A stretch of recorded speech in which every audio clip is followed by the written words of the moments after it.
Hi buddies, is Naveen voice over. புதுசாக சேனலில் பார்க்குறவங்க சப்ஸ்கிரைப் பண்ணிக்கோங்க. பிடிச்சிருந்தால் லைக் பண்ணி உங்கள் ஃப்ரெண்ட்ஸ் அண்ட் ஃபேமிலி மெம்பருக்கு ஷேர் பண்ணுங்கள். மறக்காமல் கமெண்ட் செக்ஷனில் கமெண்ட் பண்ணுங்கள். தி க்ளோரியோட செகண்ட் எபிசோட் தான் பார்க்க போகிறோம். ஸ்டார்டிங்கில் ஒரு சின்ன ஃப்ளாஷ்பேக் சீனை தான் காட்டுறாங்க. ஜூஹாங்க்கு சின்ன வயசில் அவகிட்ட உன்னோட அம்மா ஒரு ராயல் ஃபேமிலியை சேர்ந்தவங்க, உன்னோட அப்பா ஹேண்ட்லின் அகாடமியில் ஜூனியர் கம்பெனியில் இருக்காருன்னு சொல்லியிருப்பாங்க. நோபல் ஃபேமிலியை சேர்ந்த எல்லாருமே ஹேர்பின் ஒன்று வச்சுருப்பாங்க. அது ரொம்ப காஸ்ட்லியானதாக இருக்கும். இவளுக்கும் அதே மாதிரி ஒரு ஹேர்பின் வேணும் அப்படின்னு நினச்சிக்கிட்டு மரக்கிளையை உடச்சி வச்சுக்கிட்டு அந்த மாதிரி ஒரு ஹேர்பினை கற்பனை பண்ணிட்டு சின்ன வயசுல தன் தலையில வச்சுக்குவான். ஒரு நாள் நம்ம அம்மாவை மீட் பண்ணும்போது இது அவங்கள்ட்ட காட்டணும் அப்படின்னு நினைச்சிட்டு இருப்பான். பிரசன்ட்ல ஜூஹாங்கோட அப்பா அப்பதான் அவரோட வீட்டுக்கு வந்து இறங்குவாரு. அப்பன்னு பார்த்து ஜூஹாங்கை பிடிச்சி இழுத்துட்டு வருவாங்க. ஜூஹாங்கோட அப்பா, நிறுத்துங்க, யார் அது? அது ஜூஹாங் தான், ஏன் இப்படி பண்ணிட்டு இருக்கீங்கன்னு கேட்பாரு. சார், மேடம் தான் சார் இவங்களை வந்து வீட்டை விட்டு வெளில அனுப்ப சொன்னாங்க. அவங்களுக்கு தெரிஞ்சா கோவப்படுவாங்க, எங்களை விடுங்க, நாங்க போகணும் அப்படின்னு சர்வெண்ட் எல்லாரும் சொல்லுவாங்க. ஃபர்ஸ்ட் அவன் மேல இருந்து கையெடுங்க எல்லாரும். ஜூஹாங், உன்னை போட்டு எப்படி அடிச்சு வச்சிருக்காங்க பாரு, நான் தான் உன்னோட அப்பா வந்திருக்கேமா அப்படின்னு ஜூஹாங்கோட அப்பா சொல்லுவாரு. உங்களை பார்த்ததுல ரொம்ப சந்தோஷம்ப்பா அப்படின்னு ஜூஹாங் சொல்லுவா. சரி வாமா வீட்டுக்குள்ள போலாம் அப்படின்னு ஜூஹாங்கோட அப்பா கூப்பிட்டுட்டு இருப்பாங்க. உள்ள காலை வச்சா வெட்டுவேன் அப்படின்னு ஒரு சவுண்ட் கேட்கும். யாருன்னு பார்த்தா ஜூஹாங்கோட அம்மா அங்க வந்திருப்பாங்க. ஜூஹாங் ரொம்ப வருஷம் கழிச்சு இப்பதான் இங்க வந்திருக்கான், ஏன் இந்த மாதிரி பண்ணிட்டு இருக்கா அப்படின்னு இவர் கேட்பாரு. நீ ஹேண்ட்லின் அகாடமியில ஜூனியர் கம்பெனில தானே வேலை பார்க்குற, உன்னோட பிரெயின் நல்லா ஷார்ப்பா இருக்குன்னு சொன்னாங்க, ஆனா இப்படி தத்தியா இருக்கே, நீ உன்னை மறந்துட்ட தெரியுமா அப்படின்னு இவங்க சொல்லுவாங்க. நான் அப்படி என்னத்த மறந்தேன் நீ சொல்றேன்னு இவர் கேட்பாரு. இவ நம்மளோட மகளே கிடையாது, இவ ஒரு பிசாசு, இவ பிறந்தோடனே இவங்க தாத்தாவை கொண்டுட்டா, இவளை வளர்த்த அவங்க அங்கிள் ஆண்டியே இவ கொண்டுட்டா. இப்ப என்னன்னா ரொம்ப வருஷம் கழிச்சு இங்க வந்து நம்ம மகனுக்கு நடக்க போற என்கேஜ்மெண்ட்டை கேன்சல் பண்ணி விட்டா.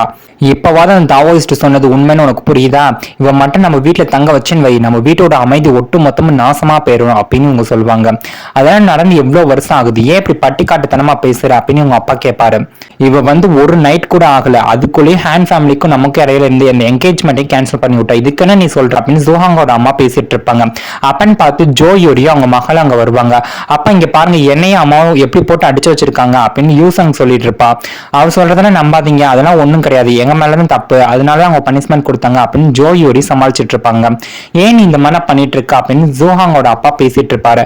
ஆனா அது எதுவுமே ஜூஹாங்கோட அம்மா காதுல வாங்க, முதல்ல அவளை வெளில போக சொல்லுங்க அப்படின்னு கத்திட்டு இருப்பாங்க.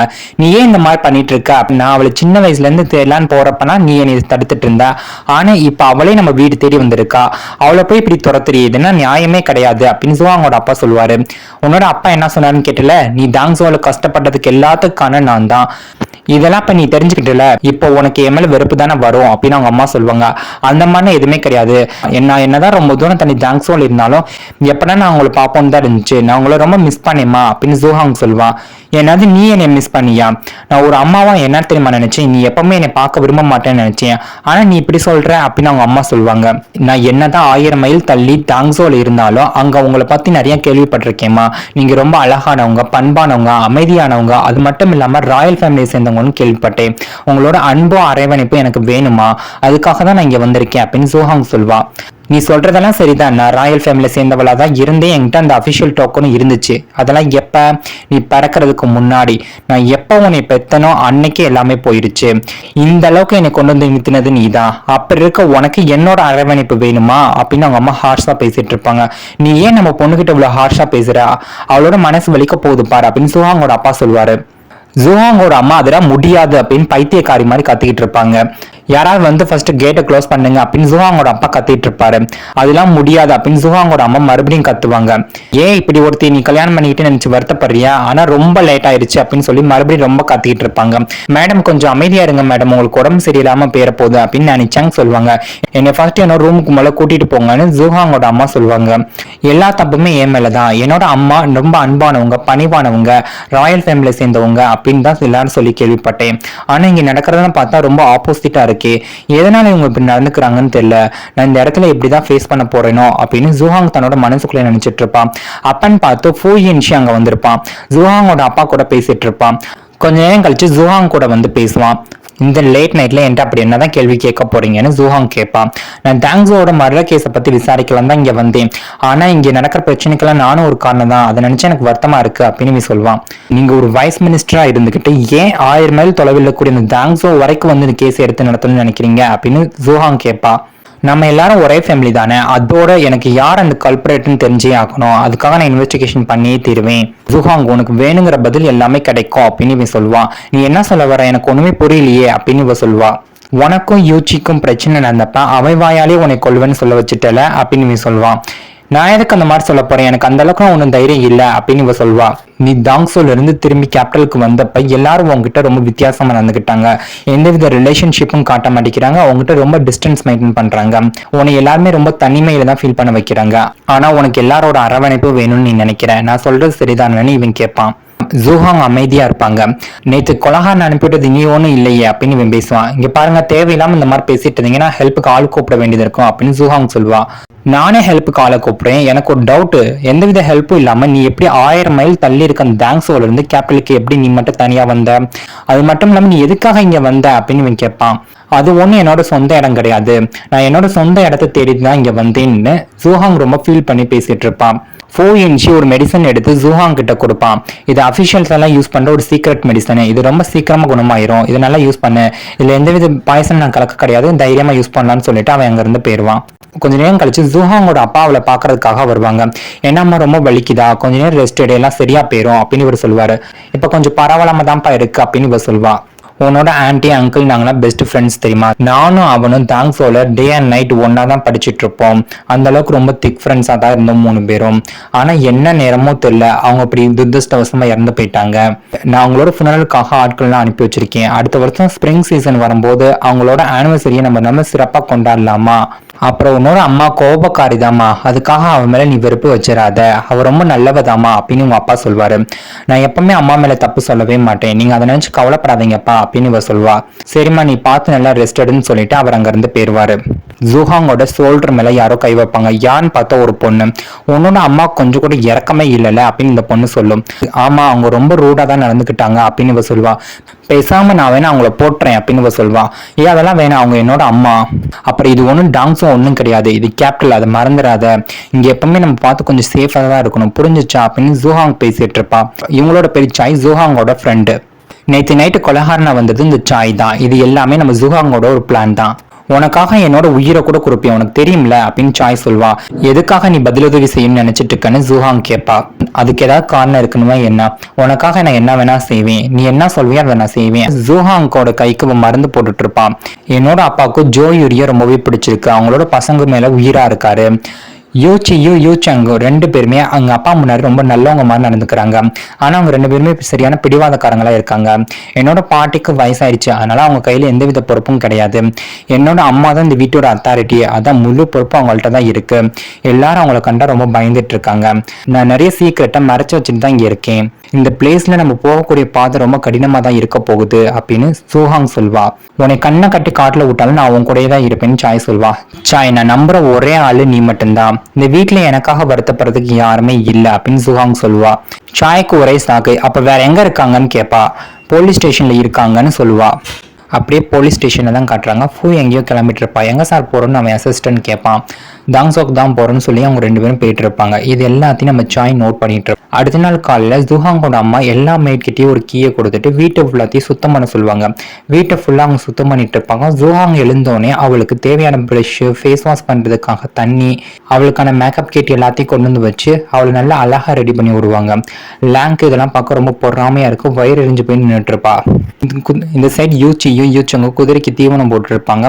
ஆமா, ஏன் நீயும் அம்மாவும் நேற்று வாலண்டரியா போய் அடி வாங்குனீங்க அப்படின்னு கேட்பான். நீ என்ன முட்டாளா, நேற்று மட்டும் நாங்கள் அந்த பிளானை போடலன்னு வை, என்னை வீட்லயே லாக் பண்ணி வச்சிருப்பாங்க தெரியுமா அப்படின்னு இவங்க 2 பேரும் பேசிட்டு இருப்பாங்க. நம்ம ஜூஹாங் சாப்பிட்றதுக்காக டைனிங் டேபிள்ல வெயிட் பண்ணிட்டு இருப்பா. ரொம்ப நேரமா வெயிட் பண்ணிட்டு இருப்பா, யாருமே வரமாட்டாங்க. அப்பன்னு பார்த்து சோனாலி வருவா. எல்லாருமே பாட்டியமா அவங்க சேம்பருக்கு டின்னருக்காக கூப்பிட்டு இருக்காங்க, அதனால எல்லாரும் அங்க போய் சாப்பிட்டுட்டு இருக்காங்க, நீங்க வெயிட் பண்ணாதீங்க, நீங்க ஃபர்ஸ்ட் சாப்பிடுங்கன்னு சொல்லுவா. அப்படியே பாட்டியம்மாவோட சேம்பரை தான் காட்டுவாங்க. அந்த பிசாசு வீட்டுல இருக்கிறனாலதான் என்னோட ஃபியூச்சரே ஃபாலோ போகுது, அவன் மட்டும் இந்த வீட்டுல இருந்தா நான் அந்த வீட்டை விட்டு ஓடி போயிருவேன் பாத்துக்கங்க அப்படின்னு யூச்சங்கும் பேசிட்டு இருப்பாங்க. நீங்க 2 பேர் என்ன பேசிட்டு இருக்கிறீங்கன்னு தெரிஞ்சுதான் பேசுறீங்களா? யூச்சின்னு உனக்கு எதுக்கு தெரியுமா பேர் வச்சாரு, எதை பேசுறதுனால 2 தடவை நல்லா யோசித்து பேசுவேன் தான் வச்சாரு, ஆனா நீ இப்படி முட்டாள் மாதிரி பேசிட்டு இருக்கிய அப்படின்னு அவங்க அம்மா திட்டிட்டு இருப்பாங்க. பாட்டி, இந்த வீட்லயே யார் டாலரேட் பண்ணிருக்க போறா, யார் அத்தாரிட்டி, அந்த மாதிரி சொல்லுங்க நீங்க அப்படின்னு யூச்சங் கேட்பா. நானா ஒண்ணும் கிடையாதுமா, உன்னோட அப்பா என்ன வேணா அவனை கேட்டுக்கோ, அவன் வந்து லீடர் அப்படின்னு அந்த அம்மா சொல்லுவோம். நான் ஹேண்ட்லின் அகாடமில ஜூனியர் கம்பைலரா ஒர்க் பண்றேன். நான் இருக்கக்கூடியது ரொம்ப சின்ன போஸ்டிங். எல்லா நோபல் ஃபேமிலியுமே நம்ம ஃபேமிலியில என்ன பண்றோம்னு உத்து பார்த்துட்டு உட்காந்துருப்பாங்க. ரொம்ப வருஷம் கழிச்சு இப்பதான் என்னோட பொண்ணு வந்திருக்கான்னு ஊருக்கே தெரியும். நீங்க என்னன்னா அவளை ஏத்துக்க முடியலன்னு சொல்லி இப்படி புலம்பிட்டு இருக்கீங்களேன்னு இவர் ஃபீல் பண்ணி பேசிட்டு இருப்பாரு. சரி, நேற்று நைட்டு போய் ஹேங்க மீட் பண்ணீங்களா, அவர் என்ன சொன்னான்னு சொல்லுங்கன்னு ஜோயோடி கேட்பாங்க. அடுத்த மாசம் 1ஆம் தேதிக்குள்ள ஜூஹாங்க வீட்டை விட்டு துரத்தி விட்டதான் அவன் மகளை நம்ம வீட்டுக்கு மருமகள் அனுப்பி வைன்னு சொல்லியிருக்கான். நான் வேற லோ ரேங்க் அபிஷியலா தான் இருக்கேன், அவன் தான் எனக்கு ஹை அபிஷியலா இருக்கான். அவன் சொல்றதை நான் கேட்காட்டினா என்னோட பதவியை கூட அவன் பறிச்சுக்குவான். நான் என்னதான் பண்ண போறேன்னு தெரியல அப்படின்னு ஒரு புலம்பிட்டு இருப்பாரு. எனக்கு மட்டும் டான் கூட கல்யாணம் ஆகலன்னு நான் சன்னியாசா போயிருவேன் அப்படின்னு மாட்டிட்டு இருப்பான். என்னடா பேசிட்டு இருக்க நீ தானே எனக்கு இருக்க ஒரே மகன், நானும் உன்னோட அம்மாவும் உனக்காக என்ன வேணாலும் செய்வோம் அப்படின்னு இவர் பேசிட்டு இருப்பாரு. அப்ப அங்க இருக்க மெய்ட், நான் வேணா ஒன்னு சொல்றேன், ஆனா நீங்க என்னை திட்டக்கூடாது அப்படின்னு சொல்லுவாங்க. சரி, என்னதான் சொல்ல வர சொல்லுமான்னு கேட்கும்போது, ஜூஹாங்கும் கல்யாண வயசு வந்துருச்சுல, பேசாம உங்களுக்கு கல்யாணம் பண்ணி வச்சுட்டா என்ன அப்படின்னு அந்த மெய்ட் ஐடியா கொடுப்பாங்க. அதனால வீட்டுக்கு நிறைய புரோக்கர்ஸ் எல்லாம் வர சொல்லி பேசிட்டு இருப்பாங்க. ஆனா எல்லா புரோக்கரையும் இவங்க சொன்னதை கேட்டோன்னே ஒத்துக்க மாட்டாங்க. என்னால முடியாதுன்னு சொல்லிட்டு அங்க இருந்து போவாங்க. உங்களுக்கு எக்ஸ்ட்ரா வேணா பே பண்றீங்க, சரி முடிச்சு கொடுங்களேன் அப்படின்னு கேட்பாங்க. காசு வேணா ஒண்ணு வேணா அளவுரா சாமி, எல்லாரும் ஓடி போயிருவாங்க. இது எல்லாத்தையும் சோனாலி நோட் பண்ணிட்டு ஜூஹாங்கிட்ட போய் சொல்வா. இது வரைக்கும் 6 புரோக்கருக்கு மேல வந்துட்டு போயிட்டாங்க, ஆனா யாருமே சம்மதிக்க மாட்டேங்கிறாங்க, என்ன பண்றதுன்னு கேட்பா. சரி, வேற யாராவது கிடைக்கிறாங்களான்னு பாருன்னு சொல்லி அவளை அங்கிருந்து அனுப்பிச்சு வச்சிருவா.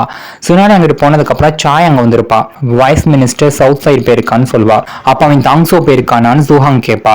ஆமா, நான் அவளை ஃபாலோ பண்ணிட்டு போல, ஏன்னா 1000 மைல் தள்ளி தானே அது இருக்கு, உன்னைய மட்டும் தனியா விட்டு நான் எப்படி போறது, அம்மா உன்னோட வீட்டுல உனக்கு அலைன்ஸ் பார்த்துட்டு இருக்காங்களாமே அப்படின்னு இவ கேட்பான். ஆமா, இந்த சிட்டில இருக்க புரோக்கர்ஸ் எல்லாமே எனக்கு தான் வரன் பார்க்க போறேன்னு தெரிஞ்சனால தெரிச்சு ஓடிட்டு இருக்காங்க அப்படின்னு இவ சொல்வான். நீ உண்மையில கல்யாணம் பண்ணிக்க போறியா அப்படின்னு இவ கேட்பா. அந்த மாதிரி எண்ணம்னா எனக்கு கிடையாது, ஆனா நான் இங்க திரும்ப வந்ததுக்கு அப்புறம் என்னால என்னோட கோபத்தை வந்து கண்ட்ரோல் பண்ணிக்க முடியல, அது மட்டும் இல்லாம என் மேல போடப்பட்ட அந்த பழியை வந்து நான் எப்படியா தொடர்ச்சி ஆகணும் அப்படின்னு இவங்க 2 பேரும் பேசிட்டு இருப்பாங்க. 2 நாள் கழிச்சு ஜோயோடையும் அவங்க ஹஸ்பண்டும் பேசிட்டு இருப்பாங்க. அந்த இஞ்சி எடுத்து போட்டுக்கோ, ஃப்ரெஷ்ஷா இருக்கு பாரு, அந்த ஃப்ரெஷ்ஷா இருக்க இஞ்சி ஃபிளேவர்னா ஹேங்க் ரொம்பவே பிடிக்கும், மறக்காம அந்த பேம்பு ஜெல்லி செஞ்சு வச்சிருமா, அவருக்கு ரொம்ப பிடிக்கும் அப்படின்னு பேசிட்டு இருப்பாரு. இந்த மாதிரி மாசத்துக்கு ஒரு தடவை கெட் டுகெதர் வச்சாதான் நல்லா இருக்கும், ஹேங்க்கும் நமக்கும் இடையில அப்பதான் ஒரு நல்ல ரிலேஷன்ஷிப் கிடைக்கணும்லங்க அப்படின்னு ஜோயோடி கேட்பாங்க. ஆமா, அப்படியே நம்ம யூச்சியோட கல்யாணத்தை பேச்சை பத்தி அவன் கிட்ட பேசணும், அவன் என்ன சொல்ல போறான்னு தெரியல. ஆமா, ஜுவாங்கோட கல்யாண விஷயம் என்ன ஆச்சு அப்படின்னு இவர் கேட்பாரு. அதை பத்தி ஏன் கேக்குறீங்க, ரொம்ப கஷ்டம் போல, எல்லாம் என் தப்பு தான், விடுங்க அப்படின்னு இவர் சொல்வா. இதுல உன்னோட தப்பு என்ன இருக்கு, அதெல்லாம் ஒண்ணும் இல்ல, அந்த தாவோயிஸ்ட் ஏதோ ஒன்னு சொல்லி வச்சுட்டு போயிட்டான் பிசாசு அது இதுன்னு, ஆனா நடக்கிறது எல்லாமே ஒரு கோ இன்சிடென்ட்ஸ் தான், அது யாருக்குமே புரியுறது இல்ல அப்படின்னு இவர் பேசிட்டு இருப்பாரு. அப்பன்னு பார்த்து ஒரு மெய்ட் வந்து, பாட்டியம்மா பேய பார்த்துட்டாங்களா அப்படின்னு சொல்லுவாங்க. இந்த சைட் பாட்டியம்மா என்னை விட்டு தள்ளிப்போ, என் பக்கத்துல வராது அப்படின்னு புலம்பிட்டு இருக்கோம். ஜுவாங்கோட அப்பா வந்து பாட்டியம்மாவை பார்ப்பாங்க. மேடம் காலையில எந்திரிச்சதுல இருந்து அவங்களுக்கு காய்ச்சல் நெருப்பா கொதிக்குது, அவங்க அப்படி புலம்பிக்கிட்டே இருக்கிறாங்க, அப்புறம் அவங்க சொன்னாங்க அப்படின்னு மெய்டு இழுப்பாங்களா, என்னமா சொன்னாங்க சொல்லுமா அப்படின்னு இவர் கேட்பாரு. அவங்க பேய பார்த்தாங்களாம், அந்த பேயோட முகம் நல்ல பச்சை கலர்ல இருந்துச்சாம், பெரிய பெரிய கண்ணு பெரிய காலெல்லாம் இருந்துச்சாம் அப்படின்னு ஒரு மெய்ட் சொல்லுவாங்க.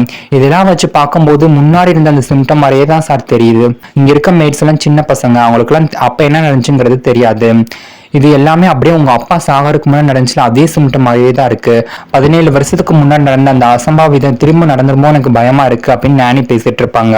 அப்ப நாளைக்கு நம்ம எல்லாரையும் வர சொல்லிட்டுமே, பேசாம கேன்சல் பண்ணிடலாமா அப்படின்னு ஜோயோடி கேட்பாங்க.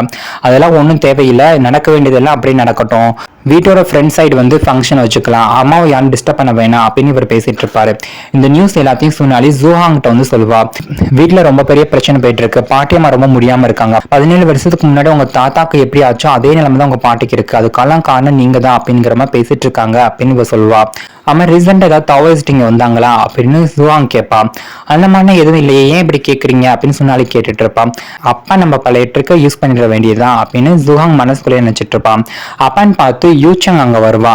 என்ன ரூம்குள்ள வந்தாலே ஒரே புகை நாட்டமா இருக்கு, விண்டோஸ் எல்லாம் திறந்தே வைக்க மாட்டீங்களா, ஃபர்ஸ்ட் விண்டோலாம் திறந்து விடுங்க, முதல்ல இந்த சார்கோல் எல்லாம் மாத்துங்க, பாருங்க எப்படி கருகி போய் கிடக்குது, இந்த ஸ்மெல்லே எனக்கு பிடிக்கல, என்ன பிளாங்கெட்னா இவ்வளவு தின்னா இருக்கு, பின்னா இருக்கக்கூடாது, நல்லா ஹெவியா இருக்க பிளாங்கெட்னா எடுத்துட்டு வாங்க அப்படின்னு மெய்டுக்கு யூச்சங் ஆர்டர் போட்டுட்டு இருப்பா. ஏ யூச்சங், வந்த கொஞ்ச நாளே உனக்கு எனக்கும் பிரச்சனை, இப்ப என்ன நீ இப்படி பண்ணிட்டு இருக்க அப்படின்னு ஜூஹாங் கேட்பா. நீ என்ன இப்படி பேசிட்டு இருக்க, அப்பாவும் அம்மாவும் பாட்டியோட சாம்பிளே தங்கிட்டாங்க, அவங்க இப்போதைக்கு வரமாட்டாங்க, ஒரு அக்காவா நான் தானே உன்னை நல்லா பாத்துக்கணும், ஏன் அதெல்லாம் செய்யக்கூடாதா அப்படின்னு யூச்சங் கேட்பான். அதெல்லாம் ஒண்ணும் இல்லையே அப்படின்னு சுஹாங் சொல்வா. சரி எல்லாமே நான் சொன்ன மாதிரி பண்ணிருங்கன்னு சொல்லிட்டு யூச்சாங் அங்க இருந்து போயிருவா. அவ சொன்ன மாதிரி எந்த ஒரு பொருள் என்னோட ரூம்குள்ள வரக்கூடாது, நான் சொன்னது உங்களுக்கு புரிஞ்சுச்சா அப்படின்னு ஜூஹாங் வந்து சுனாலி கிட்ட பேசிட்டு இருப்பா. யூச்சாங் அவ ரூம்ல இருக்கும் போது யூச்சி அங்க வருவான். பரவாயில்லையே சூப்பர்ப்பா, நீ நல்லா கிளவரா தான் இருக்க, நைட் அவளை தூங்க விடாம பண்ணிட்டப்போ டீ எல்லாம் ஊத்தி யூச்சாங்க்கு கொடுப்பான். ஆமா எனக்கும் டேனுக்கும் கல்யாணம் நடந்துருமா அப்படின்னு இவன் கேட்பான்.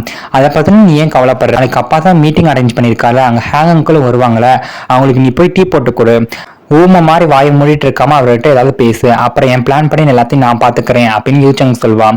உனக்கு என் மேல எவ்வளவு அக்கறை, நீ ரொம்ப நாளா கேட்டிருந்தால சாண்டல், அதை நான் உனக்கு ஸ்பெஷலா ஆர்டர் பண்ணி செஞ்சு கொண்டு வரேன் அப்படின்னு சொல்லுவான். பரவாயில்ல என்ன நல்லா சேரப் பண்ண தெரிஞ்சுக்கிட்டே அப்படின்னு யூச்சங் சொல்வான். நான் மட்டும் டேனை கல்யாணம் பண்ணிக்கிட்டேன்னா கண்டிப்பா ஹேங் அங்கிள் எனக்கு அபிஷியல் போஸ்டிங் வாங்கி கொடுத்துருவாரு, நான் அபிஷியல் ஆயிட்டேன், இந்த ஃபேமிலியை நான் தான் லீட் பண்ணுவேன், அப்போ உன்னை யாரும் புள்ளி பண்ண விட மாட்டேன்னு இவங்க பேசிட்டு இருப்பாங்க. பாட்டியம்மாவை மீட் பண்றதுக்காக சுனாலி அங்க போவா. பாட்டியம்மா ரொம்ப முடியாம இருக்காங்க, அவங்களெல்லாம் பார்க்க முடியாது, இங்க இருந்து போ அப்படின்னு லாங் சொல்லிட்டு இருப்பா. சுனாலி இது எல்லாத்தையும் ஜூஹாங் கிட்ட வந்து சொல்லுவா. இந்த மாதிரி பாட்டியம்மாவை பார்க்க போனா லேங் என்னை உள்ளே விட மாட்டேங்கிறா அப்படின்னு. பரவாயில்ல என்னோட அக்கா நல்லதான் பிளான் போட்டு வச்சிருக்கா அப்படின்னு ஜூஹாங் சொல்லுவா. வேணா நம்ம வேற சேம்பர் மாறிக்கலாமா மேடம் அப்படின்னு இவ கேட்பான். அதெல்லாம் ஒன்றும் தேவையில்ல, எனக்கு சார்கோல் மட்டும் கொண்டு வந்து போடு, வாமா இருந்தாலே எனக்கு போதும் அப்படின்னு சொல்லவும் சுனாலி அங்க இருந்து போயிருவா. சுனாலி இந்த சைட் போனதுக்கு அப்புறம் கேண்டில் ஆஃப் ஆயிரும். அந்த கேண்டில் ரெண்டா பிளந்து பார்த்தா அதுக்குள்ள ஒரு லெட்டர் இருக்கும். அது பார்த்துட்டு இருக்கும் போது சாய் அங்க வந்துருவா. 17 வருஷத்துக்கு முன்னாடி பிசாசுன்னு உனக்கு பட்டம் கட்டினா அந்த தாவோயிஸ்ட் துவானை வந்து கண்டுபிடிச்சிட்டேன் அப்படின்னு சொல்லுவா. அப்ப அவ இங்க வரா நானு சுஹான் கேப்பா. நாளைக்கு காலையில அவன் சிட்டிக்குள்ள வந்துருவான்னு சாய் சொல்வா. இப்ப பாட்டியம்மா முடியாம இருக்கிறது, இப்ப இவ வரேன்னு சொல்றது, இதெல்லாம் வச்சு பார்க்கும்போது இதுக்கு பின்னாடி யாரோ ஒருத்தவங்க இருக்கிறாங்க, நான் இங்க இருக்கிறவங்களுக்கு சுத்தமா பிடிக்கல போல அப்படின்னு சுஹாங் சொல்வா. அப்ப நம்ம என்னதான் செய்ய போறோம் அப்படின்னு சாய் கேட்பா. ஓவர் நைட்ல நம்மளால என்ன செய்ய முடியும், நம்மளோட எதிரி நம்மளுக்கு எதிராக என்ன ட்ராப் செட் பண்ணி வச்சிருக்கானே தெரியல அப்படின்னு சுஹாங் சொல்வா. இப்ப நம்ம என்னதான் செய்ய போறோம் அப்படின்னு சாய் கேட்பா. ஜூஹாங் சாய் கிட்ட அந்த லெட்டரை எடுத்து காட்டுவா. அதுல திருடனோட 2 கைகளிலும் திருடன்னு டேட்டூ போட்டிருக்கும். இதை சாய் நல்லா நோட் பண்ணிக்குவா. அடுத்த நாள் காலையில கெஸ்ட் எல்லாம் இன்வைட் பண்ணிருப்பாங்களா, அதனால ஜூஹாங்கோட வீட்டுக்கு எல்லாரும் வந்திருப்பாங்க. தடபுரல விருந்தெல்லாம் ரெடி ஆயிட்டு இருக்கும். இந்த நாள் முன்னாடியே வரும்னு எனக்கு நல்லாவே தெரியும், பாட்டி முடியாம போறதும் தாவோயிஸ்ட் வர்றது இது எல்லாமே எனக்கு செட் பண்ணி வச்ச ட்ராப் தான் நான் நினைக்கிறேன், யாரோ இதுக்கு பின்னாடிலாம் இருக்கிறாங்கன்னு ஜூஹாங்கோட வாய்ஸ் கேட்கும். அந்த தாவோயிஸ்ட் ஜூஹாங்கோட வீட்டுக்குள்ள வந்துருவான். ஜூஹாங்கும் நடந்து வந்துட்டு இருப்பான். 2 பேரும் ஆப்போசிட் சைட்ல நடந்து வந்துட்டு இருப்பாங்க. ஒருத்தர் பாத்துக்குவாங்க. அடுத்து என்ன நடக்க போகுதுங்கிறத அடுத்த எபிசோட பார்த்து தெரிஞ்சுக்கலாம். நான் எக்ஸ்பிளைன் பண்ணது உங்களுக்கு பிடிச்சிருந்துச்சுன்னா மறக்காம நம்ம சேனலை சப்ஸ்கிரைப் பண்ணுங்க, லைக் பண்ணி உங்க ஃப்ரெண்ட்ஸ் அண்ட் ஃபேமிலி மெம்பருக்கு ஷேர் பண்ணுங்க, மறக்காம கமெண்ட் செக்ஷன்ல கமெண்ட் பண்ணுங்க. தேங்க்யூ ஃபார் யுவர் வாட்சிங்.